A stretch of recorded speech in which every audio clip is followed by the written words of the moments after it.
Microsoft collaborated with Sega to port the Windows CE operating system to the Sega Dreamcast, but the Xbox was Microsoft's first official entry into the video game console market.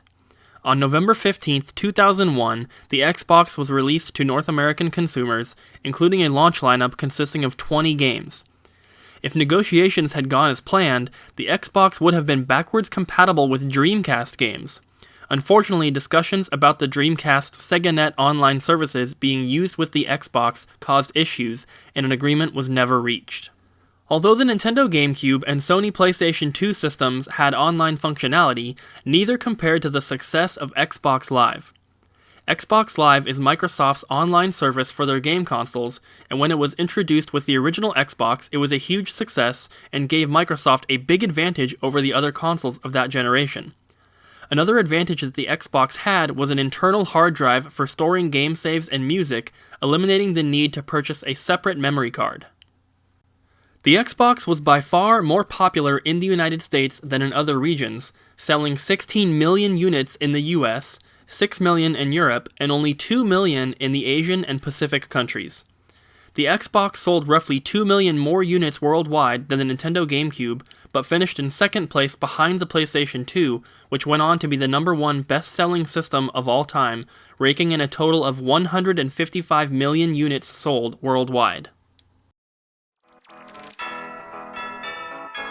Futurama is a very popular TV show from the creator of The Simpsons. It only makes sense that such a popular show would be turned into a video game, just like SpongeBob, Teenage Mutant Ninja Turtles, Family Guy, and many others. Futurama was released in North America on August 12, 2003. The game involved Mom purchasing Planet Express and owning more than 50% of Earth, which she plans to turn into a giant warship. You play as Leela, Fry, Bender, and Dr. Zoidberg through a variety of different levels with different game types, mainly shooting and platforming. The game was released after the last episode of Season 4 was released, which was the last season before the show was cancelled, and with 28 minutes of unseen animation, the game is considered by some to be a lost episode of sorts. Disc-only copies of Futurama typically sell for around $55. Complete copies sell for an average price of $70, and factory-sealed copies sold between 2015 and 2016 had an average selling price of $105. However, the most recent 2 sealed copies that have sold averaged $158, so the prices seem to be trending upward. The rarity of this game is an 8 out of 10. Outrun 2006 Coast to Coast is a reimagining of the first Outrun game. This new version has updated graphics and a completely new game engine. The game was developed by Sumo Digital and released by Sega on April 25, 2006 in North America. It was released for the Xbox, PS2, PSP, and PC. The game received decent reviews for all platforms, with the score for the Xbox version being the lowest at 77%. This is not the type of game that you would think would be rare or expensive by looking at it, as it appears to be just another generic racing game, but this is in fact one of the rarest original Xbox games out there. Disc-only copies normally sell for around $55, while complete copies sell for an average price of $92. Only 3 factory-sealed copies of the game sold in 2016, and the average price of those 3 is $143. The rarity of this game is an 8 out of 10. Halo Triple Pack is a compilation release including Halo Combat Evolved, Halo 2, and the Halo 2 Multiplayer Map Pack. The 3 games came packed together in a cardboard box. The 3 games included are no different from their individual releases, it is only the outer box that makes this bundle unique. Halo and Halo 2 were 2 of the best-selling games on the Xbox, and both helped to establish Halo as a AAA franchise.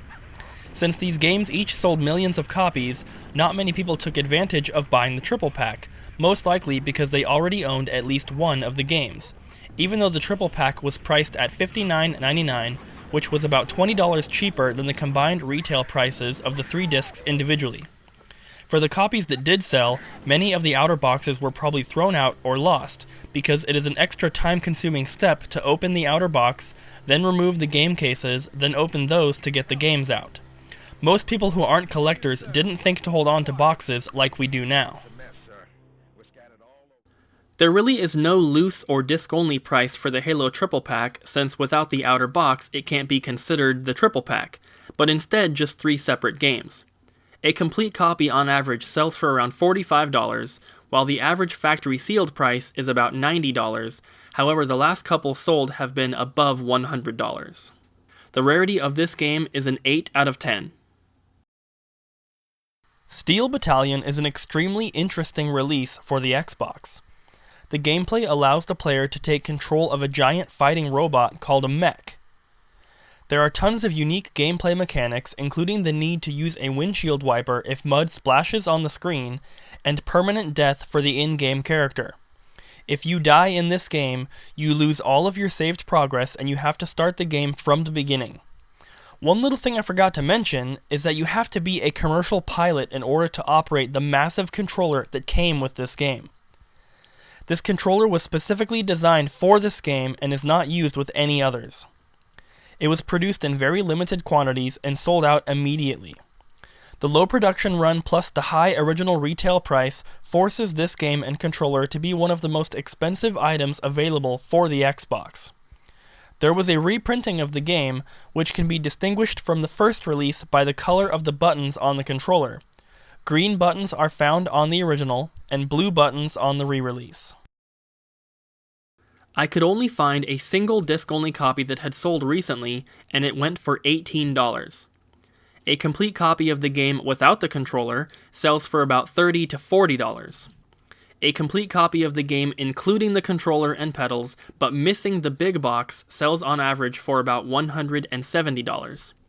A fully complete copy with the big box sells for around $230, and a big box factory sealed copy sells for an average price of $335. The rarity of this game with the controller is 9.6 out of 10.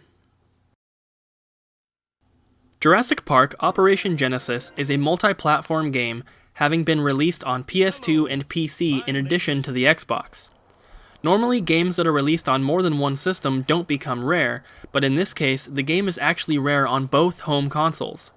The game is a theme park simulator. You construct a theme park on the Jurassic Park island and add different rides and dinosaurs to try and make enough money to upgrade the park and continue to add new elements. There are also 10 missions that unlock new dinosaurs and even a new gameplay mode. The game received average ratings when released, and because it isn't what you'd expect for a Jurassic Park game, it may have turned off fans who were hoping for something a bit more traditional. Disc-only copies of this game normally sell for about $80.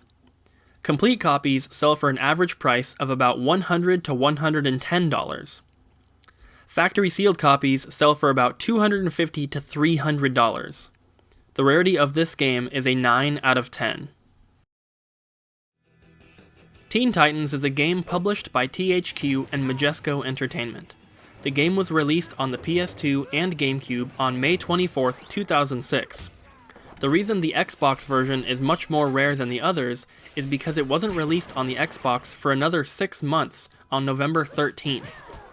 You play as each of the Teen Titans and have the option to switch between them at any time, taking advantage of their different abilities and unique fighting styles. This action beat-em-up is a game within a game. The story involves the Teen Titans receiving a video game in the mail, and when they attempt to play it, they all get sucked into it and have to fight their way out. The GameCube version of the game received decent reviews, but the PS2 and Xbox versions got very mediocre scores, both averaging about a 64 out of 100. A disc-only copy of Teen Titans should be expected to sell for around $40 to $45. A complete copy sells for an average price of about $75. I couldn't find any sold sealed copies, but according to rarityguide.com, the price for a sealed copy is $150. The rarity of this game is an 8 out of 10. This video covered most of the actual rare games on the original Xbox. However, there are some on the next tier down when it comes to price, such as Stubbs the Zombie, Conquer Live and Reloaded, or Call of Cthulhu. If you'd be interested in seeing a part 2 for the original Xbox, please hit that thumbs up button and leave a comment down below letting me know, and I'll be sure to add it to the list for a future episode. If you liked this video, please make sure to check out episodes 1 and 2, which you can see on screen here, where we talked about the Nintendo NES and the Sega Dreamcast rare games. So guys, I really hope you enjoyed the video. Please make sure to like, comment, and subscribe, and I will see you in episode 4 coming very soon.